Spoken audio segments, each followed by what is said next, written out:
আরে কতক্ষণ ধরে দাঁড়িয়ে আছি, দাও দাও আমাকেও এক প্লেট কচুরি মানে কচুর বিরিয়ানি দাও, বড্ড খিদে পাচ্ছে যে। হ্যাঁ হ্যাঁ হ্যাঁ, আমাকে দাও দেখি। ও আজ অপেক্ষা করতে পারছি না গো। হ্যাঁ কাকা, আর একটুখানি দাঁড়াও, এক্ষুনি দিচ্ছি। হ্যাঁ কাকা, দোকানে এত ভিড়, তাই একটু দেরি হচ্ছে। কিছু মনে করো না গো কাকা। ভিড় তো হবেই, তোমাদের দোকানে কত সুন্দর কচুর বিরিয়ানি পাওয়া যায়, কি স্বাদ, আর বেশ সস্তা দামেই পাওয়া যাচ্ছে, তাই তো আমরা তোমার দোকান থেকে কিনছি। ঠিকই বলেছ, ওই খোকনের দোকানের বিরিয়ানির দাম বড্ড বেশি নেয়, 120 টাকা প্লেট। এই আর খোকনের ব্যবহারও তেমন ভালো না, বড্ড বেশি অপমান করে লোককে। হ্যাঁ থাক না কাকা, সে দাম বাড়িয়ে বিক্রি করছে করুক, তুলনা করতে হবে না। তোমার যার দোকান থেকে কিনতে ইচ্ছে করে তার দোকান থেকেই নিও। এই নাও কাকা, তোমার এক প্লেট কচু বিরিয়ানি, 50 টাকা হয়েছে তোমার। এই নাও এই নাও এই নাও, হ্যাঁ। কি হে খোকন, এত রেগে রেগে ওদের বিরিয়ানির দোকানের দিকে তাকিয়ে কি এত দেখছো শুনি? কি আবার দেখবো? হ্যাঁ, দুই বোন এসে বাজারে প্রচুর বিরিয়ানি বিক্রি করছে, আর আমাদের গাঁয়ের সব হা ঘরে মানে ভিখারিগুলো আমার বিরিয়ানির দোকান ছেড়ে দিয়ে ওদের দোকান থেকে শুধু বিরিয়ানি কিনে নিচ্ছে। দেখে এবারে গাড়া জ্বলে যাচ্ছে আমার। হ্যাঁ, কিন্তু তুমি বড্ড চড়া দামে বিরিয়ানি বিক্রি করো গো ভাই, তাই জন্যই তো সবাই এখন ওদের দোকানে যাচ্ছে। এই তুমি আমার দোকানের সামনে দাঁড়িয়ে ওদের হয়ে কথা বলতে এসছো? যাও যাও যাও যাও যাও, এখানে যাও, একদম এখানে দেখো না। আমি কি দেবো না দেবো ওরা ঠিক করতে আসবে। কোথাকার গেরে বাবা, বিরিয়ানির দোকান চালাতে পারো তুমি? চত্ব সব।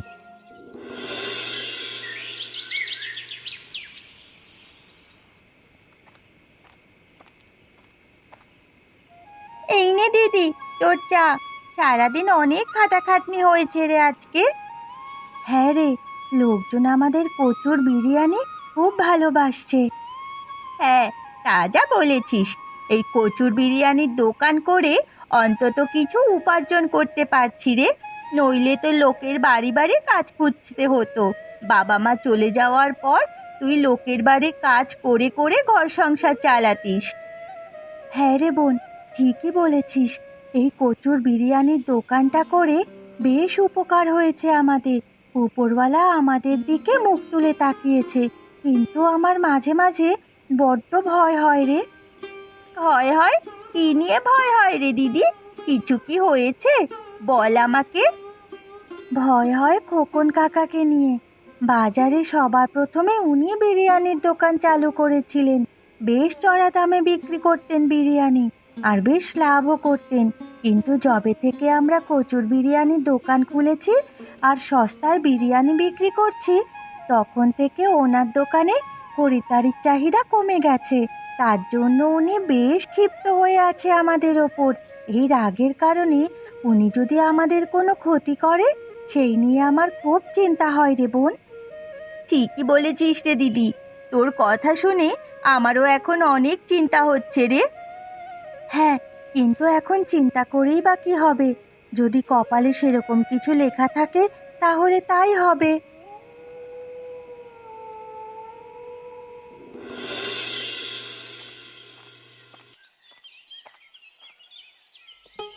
আরে খোকন যে, এই সকালবেলা কোথায় যাওয়া হচ্ছে শুনি? এই পলাশ, ভালোই হয়েছে তোর সাথে দেখা হয়ে গেছে। আমি তোর কাছে যাচ্ছিলাম। আমার কাছে কেন, কিছু কি হয়েছে নাকি? হ্যাঁ রে, এই তোর থেকে একটা সাহায্যের দরকার ছিল, তাই আর কি তোর কাছে আসছিলাম। সাহায্য? তো কি ব্যাপারে সাহায্য করতে পারি বল দেখি। আসলে ব্যাপারটা হলো মানে এ বাজারে আমার বিরিয়ানির দোকানের পাশে দুই বোন তাদের কচুর বিরিয়ানির দোকান করেছে। এখন তারা সস্তায় বিরিয়ানি বিক্রি করছে বলে লোকজন আমার দোকানে আসা প্রায় বন্ধ করে দিয়েছে। আচ্ছা এই ব্যাপার, তাই এই বিষয়ে আমি কিভাবে সাহায্য করতে পারি বলতো? কিছু একটা করে কচুর দোকানটা বন্ধ করে দে না, নইলে যে আমার দোকানটা চলবে না, বুঝলি? আচ্ছা আচ্ছা, একটা বুদ্ধি আমার মাথায় আছে, যেটা দিয়ে সাপও মরবে লাঠিও ভাঙবে না। এ কি বুদ্ধি বল না রে, জলদি বল। শোন, আজকে রাতে যখন গাঁয়ের সব লোক ঘুমিয়ে পড়বে, আমরা চুপি চুপি গিয়ে ওই দুই বোনের কচুর বিরিয়ানির দোকানটাকে ভেঙে গুঁড়িয়ে দেব। কেমন বুদ্ধি দিলাম বলতো? বুদ্ধিটা কিন্তু বেশ ভালোই, তবে যা করবার খুব সাবধানে করতে হবে। কেউ যদি দেখে নেয় তাহলে কিন্তু মুশকিল হয়ে যাবে, বুঝলি তো?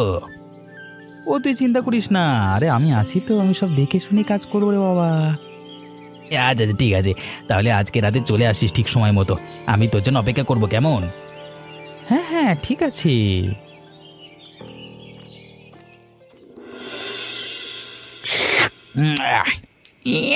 রামু, এটা কি চা হয়েছে রে? একটু চিনিও দিসনি রে?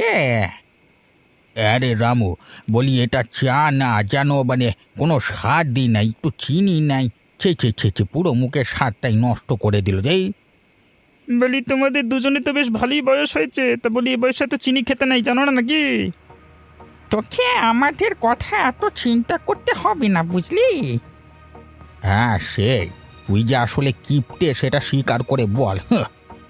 হ্যাঁ আমি কিপটে, আর কিপটে হবো নাই বা কেন বলো দেখি? বাজারে জিনিসপত্রের দাম যে হারে বেড়েছে তাতে কিপটে হওয়া ভালো, বুঝলা? এই বাজারে কথা বলতে মনে পড়লো একটা কথা। কি কথা? বলো বলো। আরে বাজারে আমাদের খোকনের বিরিয়ানির দোকানের পাশে ওই যে দুই বোন বিরিয়ানির দোকান খুলেছে, দেখেছ? কি যেন নাম, চাপা আর কুসুম। হ্যাঁ, দেখবো না আবার? আর দুই বোনের বাড়ি তো আমার বাড়ির পাশে, ওদের আমি চিনি। বড্ড সভ্য, মানে অসভ্য মেয়ে দুটো। যাই বলো, মেয়ে মানুষ হয়ে কি না বাজারে বিরিয়ানি বিক্রি করছে, তাও আবার প্রচুর বিরিয়ানি। অমন করে বলছে কেন খুড়া? মেয়ে হচ্ছে তো কি হচ্ছে, ওদেরও তো সংসার চালাতে হবে নাকি? তো ওদের তো বাবা মা কেউ নেই, তাই ওরা নিজেদের মতো চেষ্টা করে যা করছে করুক না, কারোর ক্ষতি তো আর করছে না, তাই না? এই চুপ কর তো, মেয়েগুলোর হয়ে তোকে অত কথা বলতে হবে না, বুঝলি? আমরাও দেখবো ওরা মেয়ে হয়ে কতদিন বিরিয়ানির দোকান চালাতে পারে। এই চলো চলো। হ্যাঁ চলো। আরে আস্তে আস্তে আয়, কোথাও শব্দ করিস না। হ্যাঁ হ্যাঁ, আমি কোনো শব্দ করছি না রে। আজকে ওই দুই বোনের বিরিয়ানির দোকান একবারে শেষ করে দেব। বড্ড ক্ষতি করছে আমার, এবার আমিও করব ওদের ক্ষতি। চল চল, আর কথা না বাড়িয়ে চল, তাড়াতাড়ি করে কাজটা শুরু করি। কেউ এসে দেখে ফেলবার আগে কাজটা আমাদের শেষ করতে হবে। কি হলো? এটা কি হচ্ছে? হ্যাঁ, আর ওইদিকে ওরা কারা এত রাত্রে কি করছে? ব্যাপারটা তো ভালো ঠেকছে না, দেখি তো গাছের আড়ালে লুকিয়ে। ভাঙ ভাঙ, ভেঙে দে, একেবারে ভেঙে গুঁড়িয়ে দে। এ কি? এটা তো খোকন, সাথে ওটা কি পলাশ? ওটা দুজনে দুজনে মিলে চাঁপার কুসুমের বিরিয়ানির দোকানটা ভাঙছে কেন? কি ওদেরকে আটকাবো? না না না না, আমি একা আছি আর ওরা দুজন। ওরা যদি আমাকে মারে তখন আমি কি করবো? না, আমি বরং এখানে লুকিয়ে থাকি। বেশ, শেষ হয়ে গেল। উফ, কি যে শান্তি হচ্ছে না রে পলাশ, তোকে কি বলবো। আমি বুদ্ধি না দিলে তো এসব কিছুই হতো না রে। তা যা বলেছিস, তোর বুদ্ধি জড়িয়ে তো আমি আবার শত্রুদের বিনাশ করতে পারলাম রে। তোকে অনেক ধন্যবাদ জানাই রে পলাশ, অনেক অনেক অনেক অনেক তো ধন্যবাদ। থাক থাক, আরে বিপদে পড়লে বন্ধুরাই তো সাথ দেবে বল। আরে আমাকে এসব ধন্যবাদ বলতে হবে না রে। এখন চল, আমাদেরকে কেউ দেখে নেওয়ার আগে এখান থেকে চুপি চুপি কেটে পড়ি, চল, না হলে কেউ দেখে নেবে। হ্যাঁ চলো চলো চলো, তাড়াতাড়ি চলো। এ আমি কি দেখলাম? খোকন রাগে হিংসায় এভাবে চাঁপার কুসুমের দোকানটা ভেঙে দিল। হায় রে, মানুষের মনে আজকাল এত হিংসে হয়েছে, ছি ছি ছি ছি ছি। ওপরওয়ালায় ঠিক বিচার করবেন। চাপা, বোন রে, তাড়াতাড়ি পা চালিয়ে চল, আজ বেশ অনেকটা দেরি হয়ে গেল রে দোকান খুলতে। আরে দিদি, আজ বড্ড দেরি হয়ে গেল রে। চল চল, তাড়াতাড়ি চল, এতক্ষণে নিশ্চয়ই দোকানের বাইরে লোকজন কচুর বিরিয়ানির জন্য অপেক্ষা করছে। উফ, বেশি কথা না বলে তাড়াতাড়ি চল দেখি। এ কি দেখছি রে বোন, আমাদের দোকানের একই অবস্থা। হায় হায় রে হায়, এই আমাদের কি সর্বনাশ হয়ে গেল রে দিদি। এত বড় ক্ষতি কে করলো রে আমাদের? হায় হায় রে, এখন এখন আমরা কি করব রে বোন? এই কচুর বিরিয়ানির দোকানটাই তো একমাত্র সম্বল ছিল আমাদের। হায় হায় রে, এ কি হলো? এই কাঁদ না কাঁদ, আরো বেশি করে কাঁদ। এটাই তো দেখতে চেয়েছিলাম আমি, খুব শখ হয়েছিল বাজারে কচুর বিরিয়ানি করে আমাকে টক্কর দেবা না। সেই শখ একেবারে ধুলোয় মিশিয়ে দিয়েছি। বেশ করেছি, একেবারে দোকানটা ভেঙে দিয়েছি, বেশ করেছি। এবার বসে বসে দুই বোন কাঁদ। এ বাবা, তোদের দোকানের এমন অবস্থা কি করে হলো রে? আহারে, তোদের জন্য বড্ড খারাপ লাগছে রে। তোদের কাঁদতে দেখে না আমারও কান্না পাচ্ছে রে। কাঁদিস না রে দিদি, কাঁদিস না। এই কাজটা নিশ্চয়ই কেউ আমাদের উপর হিংসে করে করেছে। ছি ছি, ধিক্কার জানাই এমন হিংসুক মানুষদের প্রতি। তুই দেখে নিস দিদি, যে এই কুকর্মটা করেছে, যে আমাদের এত বড় ক্ষতি করেছে, সে ঠিক তার উপযুক্ত শাস্তি পাবে। তুই আর কাঁদিস না রে দিদি। হ্যাঁ রে বোন, একদম ঠিক বলেছিস। যে বা যারা এমন করেছে তারা ঠিক তাদের কর্মের ফল পাবে। দেখ, দোকানটা ভেঙে দিয়েও শান্তি নেই, এখনো বড় বড় কথা বলে যাচ্ছে যত সব। বোন রে, তুই দেখতে দেখতে কত বড় হয়ে গেলি। তো যে আজকে বিয়ে, সেটা বিশ্বাসই করতে পারছি না রে আমার বোন। তুই চলে গেলে আমার আমার আর মায়ের খুব মন খারাপ হবে রে। আমারও যে বিশ্বাস হচ্ছে না গো দাদা, যেই বাড়িতে এতদিন বড় হলাম, থাকলাম, এতগুলো দিন কাটালাম, আজ আমাকে সেই বাড়ি ছেড়ে চলে যেতে হবে ভেবেই মন খারাপ হয়ে যাচ্ছে আমার। তোর পাকলি, এতে মন খারাপ করবার কি আছে? তোকে তো একদিন না একদিন ঠিক বিয়ে করতেই হবে, বল। মন খারাপ করিস না বোন। আমি আর মা মাঝে মাঝে তোর সাথে গিয়ে দেখা করে আসবো, কেমন? আচ্ছা ঠিক আছে দাদা, তুমি আর মা সাবধানে থাকবে, আমাকে নিয়ে বেশি চিন্তা করবে না। ঠিক আছে বাবা, এখন বেশি কথা না বলে দেখ না, তাড়াতাড়ি তৈরি হয়ে নে, বরপক্ষ এক্ষুনি এলো বলে। বাড়িতে কেউ আছো? চাপা, কুসুম, একটু বাইরে আসবে। কে? রামু দাদা, বলো কি হয়েছে? এই নাও, এই মিষ্টি কটা নাও, তোমরা সবাই মিষ্টি খেও, কেমন? মিষ্টি? কিসের মিষ্টি গো রামু দাদা?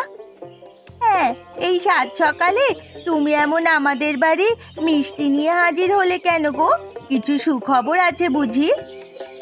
সুখবর তো আছেই। আসলে গতকাল আমার বোনের বিয়ে ছিল রে, গ্রামের বেশি কাউকে তো ডাকতে পারিনি, তাই আজকে সকালে সবার বাড়িতে একটু মিষ্টি বিলি করতে বেরিয়েছি। ও মা, এই তো খুবই ভালো খবর গো। এত দুঃখের মাঝে এই খুশির খবরটা পেয়ে খুব ভালো লাগছে গো রামু দাদা। হ্যাঁ গো রামু দাদা, তুমি তো নিশ্চয়ই শুনেছো যে আমাদের দোকানটাকেও আড়ালে ভেঙে দিয়েছে। কি জানি কে এরকম করলো, আর কোন রাগে শোধ নিতে এরকম কিছু করলো। আমি যে সেদিন নিজের চোখে বাজারে সবটা দেখেছিলাম, সেটা কি ওদেরকে বলবো? ওরা যদি আমার কথা বিশ্বাস না করে তখন? কি হলো গো রামু দাদা, এত কি ভাবছো তখন থেকে? আসলে কথা তোমাদেরকে বলবো কিনা ভাবছি, আসলে কি যে বলি। আহা, এত ভেবো না। তুমি কি কথা বলতে চাইছো সেটাই বলো না। আসলে আমি জানি যে তোমাদের দোকানের এমন অবস্থা কে করেছে। কি? কি বলছো তুমি রামু দাদা? বলো, বলো কে আমাদের এত বড় ক্ষতিটা করেছে? হ্যাঁ, কে করেছে এমন কাজ রামু দাদা, আর তুমি জানলেই বা কি করে? বলছি আসলে সেদিন রাতে আমি একটু দেরি করেই দোকান বন্ধ করে ফিরছিলাম। তখন দূর থেকে দেখতে পাই কারা যেন তোমাদের দোকানের সামনে দাঁড়িয়ে আছে, হাতে বড় বড় লাঠি নিয়ে। আমি ভয়ে তাদের সামনে যাইনি, আমি গাছের আড়ালে লুকিয়ে ওদের দেখছিলাম। ওরা খুব রেগে রেগে তোমাদের দোকানটা ভাঙছিল। কিন্তু ওরা কারা? নামটা বলো। ওরা হলো খোকন আর পলাশ। কি? খোকন কাকা আমাদের ওপর হিংসা করে এমন কাজটা করতে পারলো? ছি ছি ছি। দেখেছিস দিদি, আমি তোকে বলেছিলাম না যে নিশ্চয়ই কেউ আমাদের প্রতি হিংসা থেকে এমন কাজটা করেছে। চল দিদি, এক্ষুনি ওই খোকন কাকাকে গিয়ে শাস্তি দিয়ে আসি, চল। না বোন, আমরা ওনাকে শাস্তি দেওয়ার কেউ না। আমরা কোনো রকম অন্যায় না করে সৎভাবে রোজগার করতে চেয়েছিলাম, কিন্তু খোকন কাকা অন্যায়ভাবে আমাদের এত বড় ক্ষতি করলো। এই কর্মের ফল উনি নিজেই সঠিক সময় পাবে। তোমাকে অনেক ধন্যবাদ রামু দাদা, আমাদের সত্যি কথা বলার জন্য। আচ্ছা, আমি তাহলে এখন আসি। হ্যাঁ, মাফ করবেন জমিদার বাবু, আজকে কাজে আসতে একটু দেরি হয়ে গেল আর কি। সেই তো, এখন দেখছি একটু বেশি বেশি দেরি হয়ে যাচ্ছে তোর পলাশ। আসলে বাবু, বাড়িতে একটু কাজ ছিল, তাই আর কি। ক্ষমা করে দিন না বাবু। হ্যাঁ হ্যাঁ, তোকে আমি ক্ষমা করেই দেব। তবে আমি ভাবছিলাম যে তোকে এবারে এক্কেবারের মতো ক্ষমা করে বিদায় করে দেব। হ্যাঁ, কিরে? এসব আপনি কি বলছেন বাবু? আমি তো কিছুতেই বুঝতে পারছি না। মানে আমি বলতে চাইছি যে তোকে এবার থেকে আর আমার বাড়িতে কাজে আসতে হবে না। আজকে থেকে তোকে আমি কাজ থেকে সরিয়ে দিলাম। তোর মতো মিথ্যুককে আমি কাজে রাখতে চাই না, বুঝলি? এমন করবেন না বাবু। আপনি কাজ থেকে সরিয়ে দিলে আমি আমি কি করে পেটের ভাত জোটাবো বলুন? দয়া করুন আমার উপর। এত ঘ্যান ঘ্যান করিস না তো। যা এখান থেকে, এক্ষুনি বেরিয়ে যা। ভেবে নে এটা তোর কোনো কুকর্মের ফল। যা দেখে এখান থেকে, যা। এটা নিশ্চয়ই আমার ওই খারাপ কাজের ফল। আমি সেদিন ওই দুই বোনের বিরিয়ানির দোকান অমন করে ভেঙে দিয়েছিলাম খোকনের কথা শুনে। তাই মনে হয় আমার সাথেও আজকে এমনটা ঘটলো।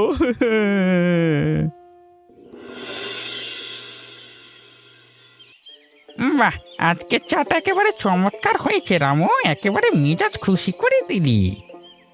হ্যাঁ রে রামু, চাটা দারুণ হয়েছে আজকে, একেবারে সেই স্বাদ। শুনেছো একটা খবর? হ্যাঁ, কি খবর গো? আরে বাজারে যে চাঁপা আর কুসুমের বিরিয়ানি দোকান ছিল না, ওটা কে জানি কিছুদিন আগে রাতের বেলায় সে একেবারে ভেঙে গুঁড়িয়ে দিয়ে গেছে। আরে বলো কি? যে করেছে সে কিন্তু কাজটা একেবারে ঠিক কাজ করেছে, বুঝলে? তা যা বলেছ, বলি মেয়ে মানুষ হয়ে কিনা দোকান দেবে, কত শখ। ও বেশ হয়েছে, একদম ঠিক হয়েছে। তোমরা আবার অমন করে কথা বলছো কেন বলো দেখি? ওদের মা বাবা নেই, দুই বোন পরিশ্রম করে সংসার চালাচ্ছে। আচ্ছা, যদি ওরা নিজেরা কাজ না করে বাড়ি গিয়ে ভিক্ষা করতো তাহলে কি তোমাদের ভালো লাগতো? কারোর ভালো দেখে কখনো হিংসে করতে নেই, বুঝলে? হিংসে হলো পতনের মূল। এখন তোমরা বুঝবে না, কিন্তু একদিন সব বুঝতে পারবে। এই চুপ কর তো, সবসময় শুধু মুখে বড় বড় বাতেল্লা যত সব।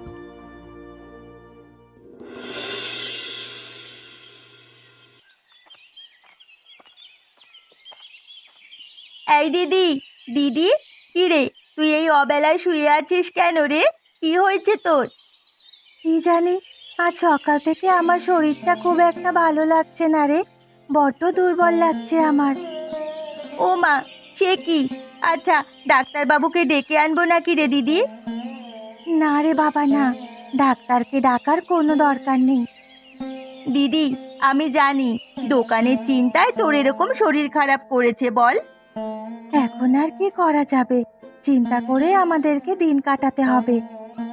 না রে দিদি, তুই দেখিস খোকন কাকা নিজের ভুল বুঝতে পারবে একদিন ঠিক, আর তখন আমাদের সুদিন আসবে। তোর কথা যেন সত্যি হয় রে বোন, তোর কথা যেন সত্যি হয়। দের একটাও খদ্দের আসে না। রোজ এই বিরিয়ানি বানাচ্ছি আর নষ্ট হচ্ছে, আর ভাল লাগে না জানা। দেখ, কি রে খোকন, কি একা মনে মনে বিড়বিড় করছিস? আরে পলাশ, অনেকদিন পর দেখলাম তোকে। দাঁড়া দাঁড়া দাঁড়া, চালের জল পড়ে গেছে, আমি চালটা দিয়ে কথা বলছি, দাঁড়া। ওরে বাবারে, বাগো মরে গেলাম গো ভাই, সারা শরীর জ্বলে পড়ে গেল। ওরে বাবারে, মরে গেলাম। কি হলো খোকন? এ মা, সব গরম জলটা তোর গায়ে পড়ে গেছে রে। তাড়াতাড়ি ডাক্তারবাবুর কাছে চল। এ পলাশ ভাই, তুই ছিলিস বলে আমি বাঁচলাম রে, নইলে যে আমার কি হতো। জানিস খোকন, তোকে বেশ অনেক দিন ধরে কিছু কথা বলবো বলে ভাবছি। কথা? কি কথা বললা? বল বল। দেখ, আমার মনে হয় আমাদের সাথে এমন খারাপ হওয়ার কারণ হলো আমরা এমন হিংসে করে চাঁপা এবং কুসুমের বিরিয়ানির দোকানটা ভেঙে দিয়েছিলাম, তাই হয়তো। এসব তুই কি বলছিস পলাশ? আরে আমি ঠিকই বলছি। যেমন তোর দোকানে কোনোদিন খরিদ্দার আসে না, তোর সাথে এমন অঘটন ঘটছে, আমার সাথেও ঘটেছে রে। জমিদারবাবু আমাকে ওনাদের বাড়িতে কাজ থেকে তাড়িয়ে দিয়েছে। তাহলে তাহলে এখন আমরা কি করবো পলাশ? দেখ, আমার মনে হচ্ছে আমাদের ওদের কাছে ক্ষমা চাওয়া উচিত, তাতেই কাজ হবে। সাথে সাথে ওদের ভাঙা দোকানটাও আমরা সারিয়ে দেব, কেমন? আচ্ছা আচ্ছা, ঠিক আছে, তাই করবো আমরা। কি ব্যাপার খোকন কাকা, তুমি হঠাৎ আমাদেরকে বাজারে ডেকে পাঠালে কেন? হ্যাঁ খোকন কাকা, কি হয়েছে আবার? চাপা কুসুম, আমি তোদের কাছে ক্ষমা চাইবো বলেই তোদেরকে ডেকেছি। হ্যাঁ রে কুসুম, তোদের দোকানটা আসলে আমরাই কুবুদ্ধি এঁটে ভেঙে দিয়েছিলাম। হ্যাঁ, কিন্তু তোদের ক্ষতি করবার পরে আমরা আমাদের শাস্তি পেয়েছি, আর আমরা আমাদের ভুলটা বুঝতে পেরেছি। আমাদেরকে ক্ষমা করে দে। যাক, তোমরা যে তোমাদের ভুলটা বুঝতে পেরেছো এটাই অনেক। হ্যাঁ, তোমরা তোমাদের ভুল বুঝতে পেরেছো, এটাই অনেক। আমরা তোদের দোকানটা ভেঙে দিয়েছিলাম না, দেখ আমরা আবার তোদের দোকানটাকে নতুন করে সারিয়ে তুলছি। আজ থেকে তোর দুই বোন মিলে এখানে কচুর বিরিয়ানি বিক্রি করবি। আমি আর তোদের উপর হিংসে করব না রে। তোমাকে অনেক ধন্যবাদ কাকা। হ্যাঁ কাকা, তোমাকে অনেক ধন্যবাদ।